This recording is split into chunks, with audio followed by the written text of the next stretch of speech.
आज हम बात करेंगे एक बहुत ही इंटरेस्टिंग और इम्पोर्टेंट सवाल पर। Which gas is called the gas off future?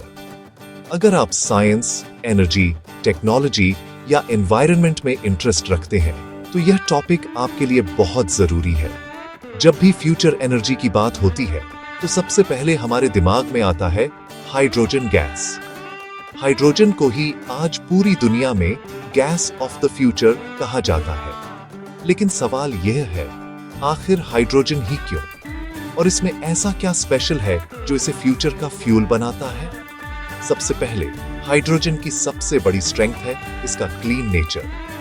जब हाइड्रोजन का कंबस्टन होता है तो इसमें से CO2, SO2 या हार्मफुल गैसेस नहीं निकलती। इसका बाय प्रोडक्ट सिर्फ वाटर H2O होता है, यानी जीरो कार्बन इमिशन। आज की दुनिया में क्लाइमेट चेंज, ग्लोबल वार्मिंग और पोल्यूशन सबसे बड़ी प्रॉब्लम्स हैं। ऐसे में हाइड्रोजन एक ऐसा ऑप्शन है जो एनवायरनमेंट फ्रेंडली एनर्जी प्रोवाइड करता है। दूसरी बड़ी वजह है हाइड्रोजन की हाई एनर्जी डेंसिटी। अगर आप सेम मास के फ्यूल्स कंपेयर करें तो हाइड्रोजन में एनर्जी कंटेंट बहुत ज्यादा होता है। इसका मतलब है कम वेट में ज्यादा पावर। इसी कारण से हाइड्रोजन का यूज रॉकेट्स, स्पेस मिशंस और फ्यूल सेल्स में पहले से हो रहा है। अब बात करते हैं हाइड्रोजन फ्यूल सेल टेक्नोलॉजी की।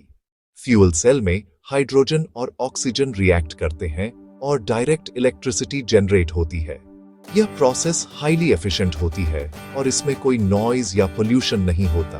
फ्यूचर में हाइड्रोजन कार्स, बसेस, ट्रेन्स और इवन एयरक्राफ्ट्स चलाने की प्लानिंग चल रही है।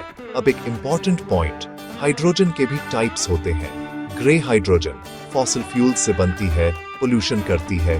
ब्लू हाइड्रोजन कार्बन कैप्चर के साथ। ग्रीन हाइड्रोजन रिन्यूएबल एनर्जी से वाटर इलेक्ट्रोलाइसिस द्वारा बनाई जाती है। असल फ्यूचर ग्रीन हाइड्रोजन का है क्योंकि इसमें प्रोडक्शन से लेकर यूसेज तक कोई कार्बन इमिशन नहीं होती। इंडिया, यूरोप, जापान और USA जैसे कंट्रीज अब हाइड्रोजन इकोनॉमी पर फोकस कर रहे हैं। लार्ज स्केल प्रोजेक्ट्स शुरू हो चुके हैं।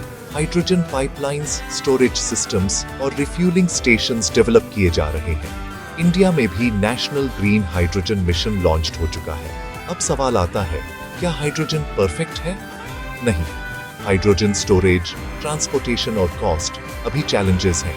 लेकिन जैसे जैसे टेक्नोलॉजी एडवांस हो रही है, ये प्रॉब्लम्स सॉल्व हो रही हैं। जिस तरह सोलर एनर्जी पहले एक्सपेंसिव थी और आज कॉमन हो चुकी है, उसी तरह हाइड्रोजन भी फ्यूचर में अफोर्डेबल और एक्सेसिबल होगी। तो कंक्लूजन सिंपल है, हाइड्रोजन को गैस ऑफ द फ्यूचर इसलिए कहा जाता है क्योंकि यह क्लीन है, रिन्यूएबल सोर्सेज से बन सकती है, हाई एनर्जी देती है, एनवायरनमेंट और क्लाइमेट के लिए सेफ है।